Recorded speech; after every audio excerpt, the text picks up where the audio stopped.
Assalamualaikum warahmatullahi wabarakatuh. Perkenalkan, nama saya Dika Furkani. Saya dari kelas F13. NIM saya 2213062267. Program studi pendidikan guru sekolah dasar, sekolah tinggi keguruan dan ilmu pendidikan Persada Khatulistiwa Sintang. Sekian perkenalan identitas dari saya. Tema yang saya ambil adalah menceritakan isi cerita kembali. Nah, berikut adalah materinya.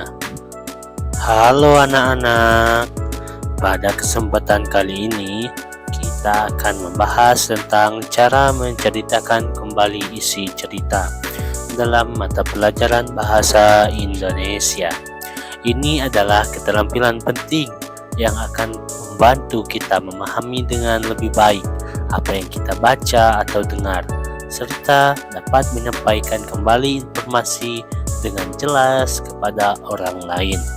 Di dalam materi ini, kita akan belajar bagaimana mengidentifikasi ide utama dalam cerita, merangkumnya secara singkat dan padat, serta mengungkapkan ulang dan menggunakan kata-kata kita sendiri. Hal ini akan membantu kita tidak hanya memahami cerita, tetapi juga memperluas kemampuan berpikir kritis dan kreatif kita. Yuk, mari kita mulai dengan belajar cara menceritakan kembali isi cerita dalam bahasa Indonesia dengan cara yang menyenangkan dan informatif. Nah, baik, kita langsung saja ke materi yang pertama, yaitu pengertian menceritakan isi cerita kembali. Menceritakan kembali dalam bahasa Indonesia mengacu pada kemampuan seseorang untuk menyampaikan ulang atau merangkum kembali isi dari sebuah teks atau cerita dengan menggunakan kata-kata dan struktur bahasa yang dimengerti dan dipahami oleh pendengar atau pembaca lainnya. Kemampuan ini merupakan bagian dari integral dari keterampilan berbahasa yang melibatkan pemahaman mendalam terhadap materi yang dibaca atau didengar, serta kemampuan untuk menyampaikan kembali informasi tersebut dengan cara yang jelas, ringkas, dan menarik. Tujuan utama dari menceritakan kembali adalah untuk memastikan bahwa informasi yang disampaikan dapat dipahami dengan baik oleh audiens. Baik, kita akan melanjutkan kepada poin yang kedua, yaitu tujuan menceritakan kembali isi cerita. Nah, di sini ada 6 tujuan. Yang pertama, yaitu meningkatkan pemahaman. Dengan menceritakan kembali, seseorang diharapkan dapat lebih memahami isi cerita atau teks yang mereka baca atau dengar. Proses ini memungkinkan mereka untuk mengidentifikasi ide-ide utama, karakter, alur cerita, dan pesan yang disampaikan. Terus yang kedua yaitu ada melatih kemampuan berbicara. Aktivitas ini membantu dalam pengembangan kemampuan berbicara seseorang, karena mereka harus mampu mengorganisir pikiran mereka dengan jelas dan menyampaikan informasi dengan baik kepada pendengar atau pembaca. Nah, poin yang ketiga yaitu ada melatih kemampuan bercerita. Sedangkan yang kedua tadi itu melatih kemampuan berbicara. Nah, yang ketiga yaitu bercerita. Melatih kemampuan bercerita itu mengasah keterampilan siswa dalam menyampaikan cerita secara runtut dan menarik, serta meningkatkan kepercayaan diri dalam berbicara di depan umum. Oke, kita akan lanjut kepada poin yang keempat, masih dalam tujuan menceritakan kembali isi cerita. Yang keempat yaitu ada mengembangkan daya ingat. Nah, di sini juga melatih siswa supaya mengingat dengan mengharuskan mereka mengingatkan kembali detail-detail penting dari cerita yang telah mereka baca. Terus yang kelima ada meningkatkan kreativitas dan imajinasi. Di sini mendorong siswa untuk berpikir kreatif dan mengembangkan imajinasi mereka saat menceritakan kembali cerita dengan cara mereka sendiri. Terus poin yang terakhir yang keenam yaitu ada memahami nilai-nilai moral. Memahami dan menyerap nilai-nilai moral atau pesan yang terkandung dalam cerita yang dapat diterapkan dalam kehidupan sehari-hari. Nah, salah satu poin penting dalam tema menceritakan kembali cerita yaitu adalah langkah-langkah menyampaikan isi cerita. Di sini ada 7 poin. Yang pertama yaitu membaca atau mendengarkan cerita. Maksud dari poin ini yaitu siswa membaca teks cerita yang diberikan atau mendengarkan guru atau teman membacakan ceritanya. Tujuannya itu supaya memahami isi cerita secara keseluruhan. Terus yang kedua yaitu memahami isi cerita. Maksud poin ini gimana sih Pak? Yaitu tujuannya itu supaya mendapatkan gambaran menyeluruh tentang cerita dan detail-detail yang penting akan diceritakan kembali. Terus poin yang ketiga yaitu mencatat poin-poin penting. Nah, tujuan ini supaya membantu mengingat detail-detail penting untuk memudahkan proses menceritakan kembali. Contohnya seperti siapa tokoh-tokohnya, apa konflik atau masalah utama dari cerita itu, terus bagaimana alur ceritanya berkembang, dan yang terakhir itu bagaimana cerita itu berakhir. Nah, poin yang keempat yaitu adalah menyusun cerita kembali. Tujuannya supaya membuat kerangka cerita yang jelas dan runtut untuk memudahkan penyampaian kembali sebuah cerita gitu. Terus poin yang kelima ada menceritakan kembali cerita. Tujuannya yaitu itu tadi mengasah kemampuan bercerita dan memastikan pemahaman siswa terhadap isi cerita. Terus poin yang keenam ada memberikan dan menerima umpan balik. Tujuan ini supaya membantu siswa meningkatkan keterampilan bercerita mereka melalui saran-saran dan masukan yang membangun. Terus yang terakhir ada refleksi.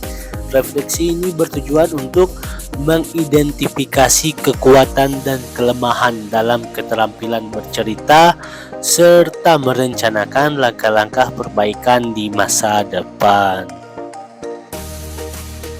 Baik, sekarang kita akan lanjut kepada unsur-unsur cerita. Nah, unsur-unsur cerita di sini ada 3, yaitu yang pertama ada tema. Tema adalah ide utama, gagasan pokok atau pesan sentral yang ingin disampaikan oleh penulis melalui sebuah cerita. Terus yang kedua ada tokoh dan penokohan. Tokoh yaitu karakter atau pelaku yang terlibat dalam suatu cerita. Contoh, kita ambil ceritanya Malin Kundang. Nah, di situ siapa tokohnya? Yaitu Malin Kundang sendiri. Nah, penokohan adalah cara penulis menggambarkan dan mengembangkan karakter dalam cerita. Terus yang ketiga yaitu ada latar atau setting. Latar adalah elemen dalam sebuah cerita yang merujuk pada waktu, tempat, dan suasana di mana peristiwa-peristiwa itu terjadi. Nah, di dalam tema yang Bapak ambil ini ada tips untuk menceritakan kembalinya. Yang pertama yaitu membaca atau mendengarkan dengan cermat. Maksud poin ini yaitu pastikan untuk benar-benar memahami cerita dengan membaca atau mendengarkannya dengan seksama. Terus yang kedua, menentukan inti cerita, Maksud poin di sini, identifikasi tema utama, tokoh-tokoh penting, terus setting itu latar, tempat, dan waktu. Terus yang terakhir yaitu ada alur cerita. Nah, poin yang ketiga, menguraikan alur cerita. Maksud poin ini, uraikan peristiwa-peristiwa penting yang terjadi dalam cerita sesuai urutan, mulai dari pengenalan konflik, terus klimaks hingga penyelesaian. Nah, terus poin yang keempat ada menggunakan bahasa sendiri. Maksud poin ini, ceritakan kembali dengan kata-kata sendiri, tetap menjaga keaslian dan pesan dari cerita aslinya. Terus poin yang terakhir yang kelima, menjaga kesinambungan. Pastikan cerita disampaikan dengan alur yang jelas dan koheren. Nah, di sini Bapak ada mengambil contoh salah satu cerita pendek. Silahkan didengarkan dengan seksama. Di sini judulnya yaitu Persahabatan di Tepi Hutan. Di sebuah desa kecil yang terletak di tepi hutan, hiduplah seorang anak laki-laki bernama Budi. Budi adalah anak yang cerdas dan penuh rasa ingin tahu. Setiap hari setelah selesai membantu orang tuanya di ladang, ia selalu menyempatkan diri untuk menjelajah hutan. Nah, suatu hari saat sedang berjalan-jalan di dalam hutan, Budi mendengar suara rintihan dari semak-semak. Ia mendekat sumber suara dan menemukan seekor anak rusa yang terjebak dalam perangkap. Tanpa ragu, Budi segera melepaskan perangkap itu dan merawat luka anak rusa tersebut. Setelah beberapa hari, anak rusa itu sembuh dan menjadi sahabat Budi. Budi menamainya Riko. Setiap sore, mereka bermain bersama di hutan. Riko selalu menunjukkan tempat-tempat rahasia yang indah dan memberitahu Budi tentang kehidupan di hutan. Suatu ketika, desa Budi dilanda kemarau panjang. Tanaman layu dan sumur-sumur mengering. Budi merasa sedih melihat penderitaan warga desanya.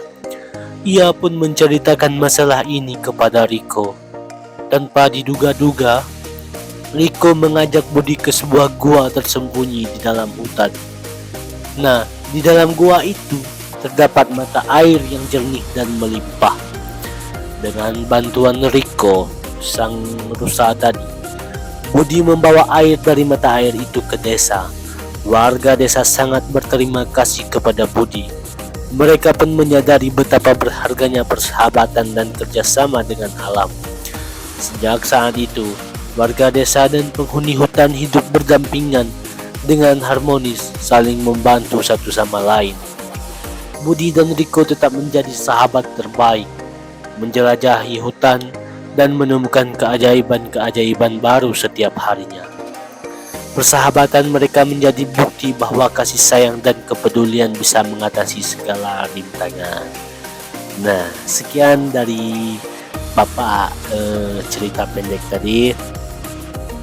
Selamat mendengarkan. Terima kasih dan tetap semangat dalam belajar bahasa Indonesia. Sekian video pembelajaran yang saya buat ini. Kurang dan lebihnya saya minta maaf jika ada kesalahan kata-kata, kesalahan nama atau penyeruan nama di video pembelajaran saya mohon maaf. Kurang dan lebihnya saya akhiri. Wassalamualaikum warahmatullahi wabarakatuh.